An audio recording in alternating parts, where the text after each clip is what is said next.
ইমান সোনকালে বিয়া তোমাক দিলাই নে কথা ওলাইছেহে কি হয় মোৰ মন নাই কিন্তু ওলাইছে তেতিয়া কি কৰিবা উপায়টো নাই কিয় তোমাৰ কোনো মন এটা নাই ইয়াত মোৰ মনৰ কথা নাহে মনিষা ঘৰৰ মানুহে মোৰ বেয়াটো বিচাৰিব হ'লেও নিজৰ মন এটা আছে দিয়াচোন মই কিন্তু ঘৰত কৈ দিছোঁ মোৰ বিয়া মোৰ পচন্দ মতেহে হ'ব লাগিব তোমাৰ কথা বেলেগ বাৰু মোৰ বিয়াৰ পাছত দাদাৰো বিয়া পাতি দিব মই পিছে নৱবিশ্বাসতে তোমাকহে বিচাৰোঁ সেই ৰবা ককাইৰে বা ঘৰত ক'ব পাৰেনে নোৱাৰে পাৰিব সি তোমাক বৰ ভাল পায় সেইটো জানো বাৰু বাৰু মনিষা তুমি সঁচাকৈ দাদা ভাল পোৱানে সঁচাকৈ বাৰু দাদাৰ লগত বিয়া হ'বানে হেল্ল' অঁ ৰবা মই ঘৰ গৈ কৰি আছোঁ ৰিমি ব'ল আমি যাওঁ দেৰি হৈছে মই কোৱা কথা নকলা যে বাদ দিয়াচোন এইবোৰ যিহেতু তোমাৰ ককাৰে ঘৰত ক'বই নোৱাৰে যি হয় হ'ব আৰু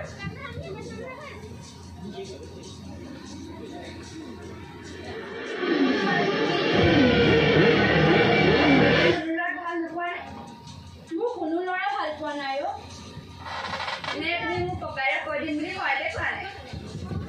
মই দাদাৰ কথা উলিয়ালে তুমি কিয় বেলেগ হ'লে খালৰি কাটিছা কথা এটা কওঁ অঁ কোৱা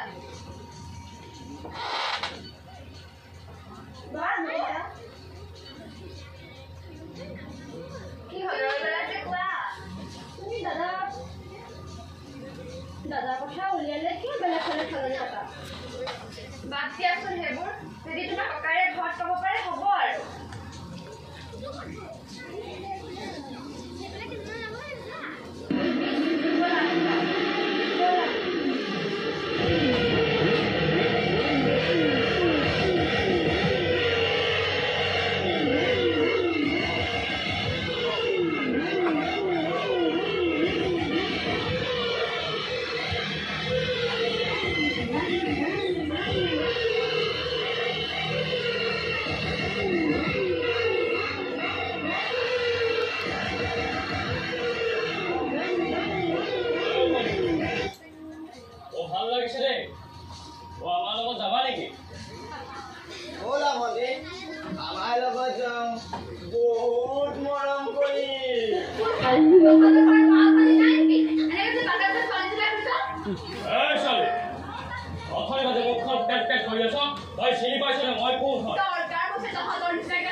মনে মনে থকা যদি ৰন্ধনৰ ভনীয়েক আকৌ